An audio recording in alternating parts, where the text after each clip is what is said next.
I was going to thank too the Gunditjmara people who have been walking this path for thousands of years, and they are the traditional owners of these waters and lands. We, the Friends of the Great South West Walk, are very honoured to be able to walk in their footsteps. We pay our respect to all their elders, past, present and future. I hope their wisdom, knowledge and appreciation seep into us all as we walk through their country on our great walk. Click. This is a video that I'm about to play that was produced a few years ago now by Peter Corbett in Portland. We'll play that and you can hear about it. So the Great South West Walk started with the unrolling of a series of maps and a seed sown by the school.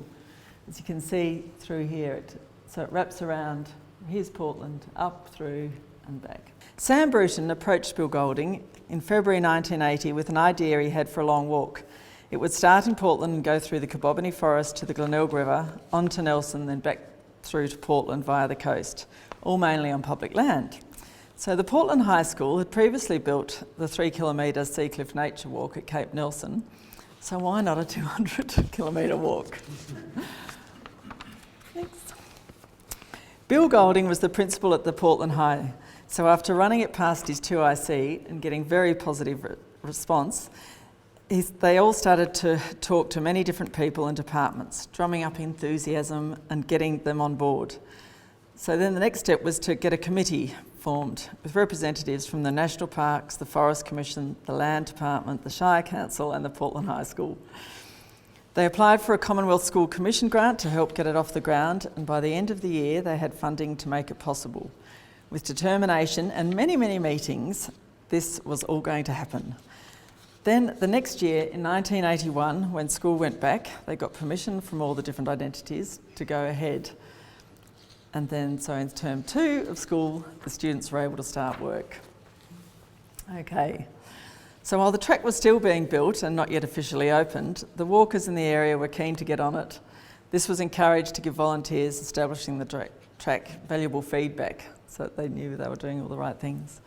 Dr. Sandra Bardwell, this lady here, worked for the Observer and The Age, and she was an avid walker, bushwalker, and has since written many sort of books guiding around the place in England and the UK, everywhere. Anyway, she continued to walk the track many times and write more articles in those early days. In 1983, on the windswept cliffs of Cape Nelson, the walk was officially opened. The Portland High School was very innovative. This project was a wonderful way of helping their students enjoy their teenage years at school. The walk was already working its magic. The benefits of being out in the natural environment can never be overrated, both for volunteers and the students. But managing and maintaining a huge walk like this is another matter. The Portland High School could see that they didn't have the time or resources to do it. And by the end of 1983, the Education Department said they had to get rid of it, so they needed a solution. So in 1984, the Friends of the Great South West Walk was formed. This passionate bunch of people continued establishing more track, improving and maintaining the current track and many other projects. They organised weekly walks, applied for grants and fundraised. The subscription back then was $5 a person. You name it, we get it. Between Mother Nature and human nature, we get the good, the bad and the ugly. Trees falling over the track and its infrastructure, fires, motorbikes, mountain bikes, encouraging water erosion and track degradation, and the monsoon-type rains that pelt down in this area, washing the track away. But this only contributes to clever engineering skills by our volunteers, making the Great South West Walk one of the best formed, but not over the top tracks in the world today. But it's a big job. Since the early days, the volunteers are out on the track 3 times a week or more. Many of them parents of the students that were involved in the making of the track originally. And these same men are still doing the same thing today. But as they have aged, the equipment has improved, and like anything with experience, the volunteers have got smarter and more efficient. What do they say? 10,000 hours, I think, and you become the top of your game? Well, that's well and truly been achieved. So these guys are the experts, and women and ladies. Maybe the team should write a book on track building and maintenance. Volunteering, community, fresh air, exercise, the bush, the elements, Mother Nature. It just goes to show you what good it does. Bill is now 87 and still out there. Better than the gym any day. We're starting to get more volunteers now coming through, younger ones, and some people are bringing their families, which is good to see because the age group was really getting old, and I think Bill was more or less sort of hinting to me, if we die, the walk will die. So it's good to know that they're coming through. There's definitely been a revival in spending time in the wild, and this is a healthy way to do it. We also have, along with the Friends volunteers, there's the Nelson Men's Shed do a bit for us over in this Nelson Way, and also Rotary in Portland do a section help out. So in approximately 2010, the Friends finally received a grant to upgrade the campsites. This was a game changer. Having loos and shelters at each camp improved the track to no end. These are a great asset to Parks Victoria and to the Great South West Walk. The shelters protect walkers from the prevailing winds and the hot sun, and each have a table and seating. And the loos are terrific, built by Kathy and Gordon Page. The positive feedback we get on our campsites is endless. In 1988, some of the committee members walked the track with full packs and some support from other members in the group. But it wasn't until 1995 that Gwen Bennett, Sam Bruton and Gordon Page started hosting a long walk. This was hosted by the Friends every 2 years, and then Demand pushed it to an annual walk, and then Demand has pushed it to 2 walks annually. So 2021, we've got full bookings listed, which could fill nearly 3 walks actually. So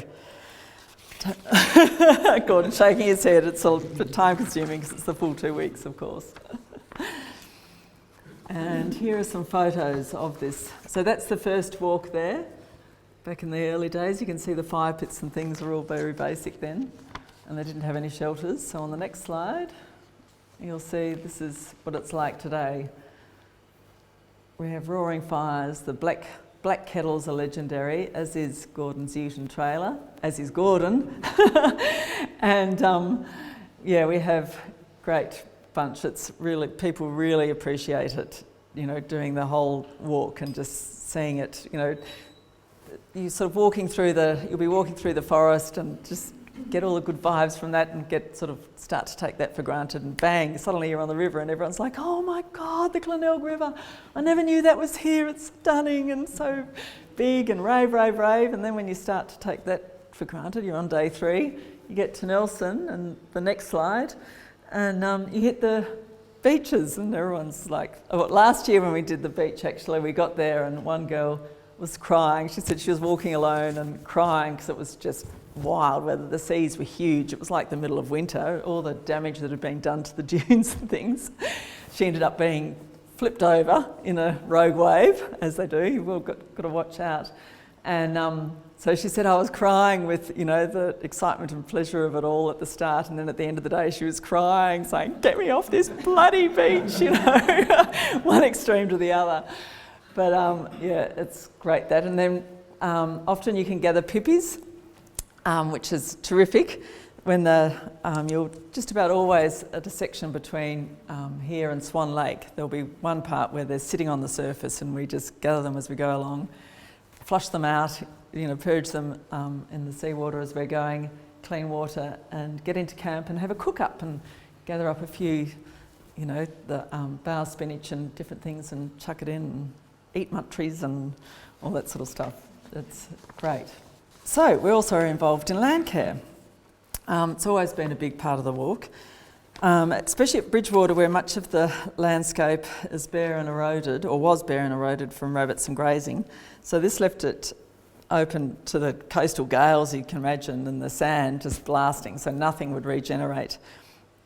So the Friends have worked hard with this, and now with the support of Wesley College, who've got a camp at Cape Bridgewater, they have done a lot of work on it. They pick a lot of coastal wattle, which is, you know, cursed by many people on the coast for invading things, and then they lay it down in mats and interweave it so that it can't blow away, and it's a great sort of stabiliser. So that'll lie on the surface and protect it.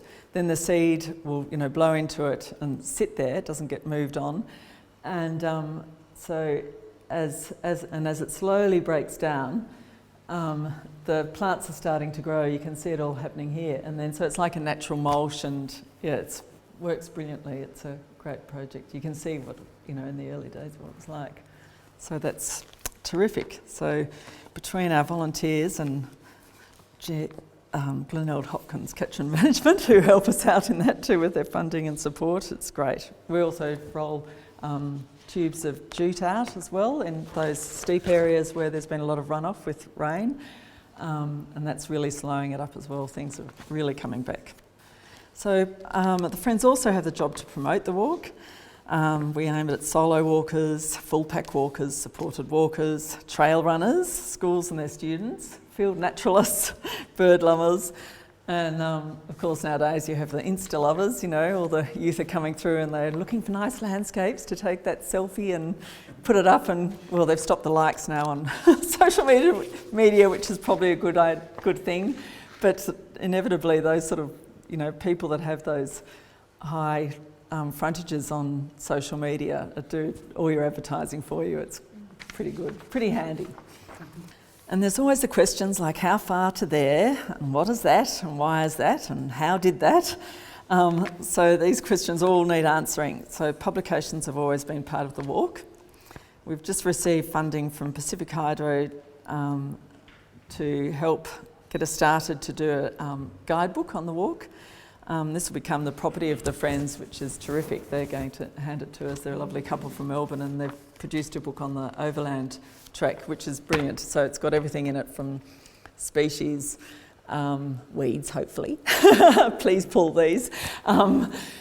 Geology, or the flora and fauna and the history, because the story of the walk is quite remarkable, really. It's not like any other. So that'll be great. And then hopefully also in an ebook form, so people can carry it on their phones.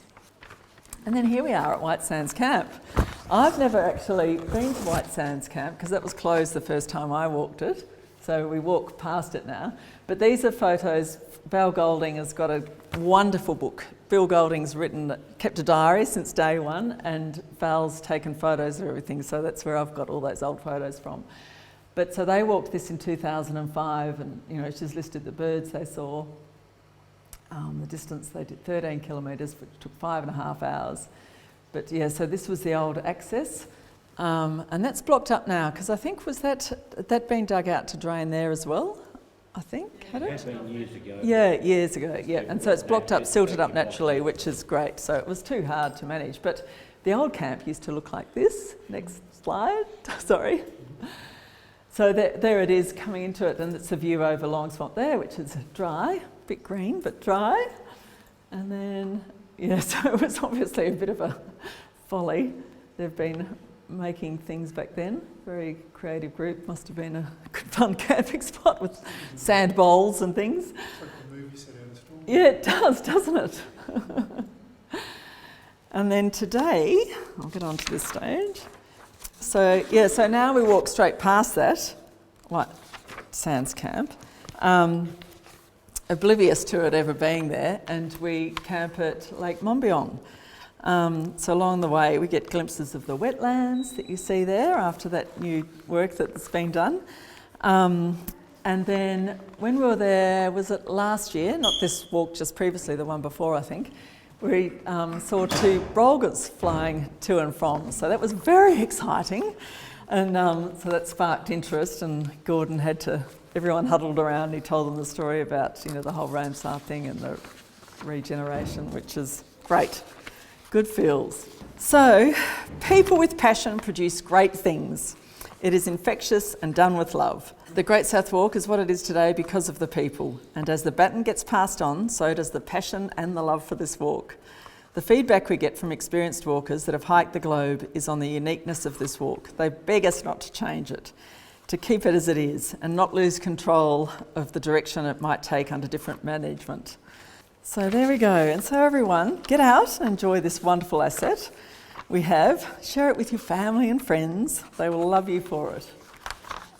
Thank you.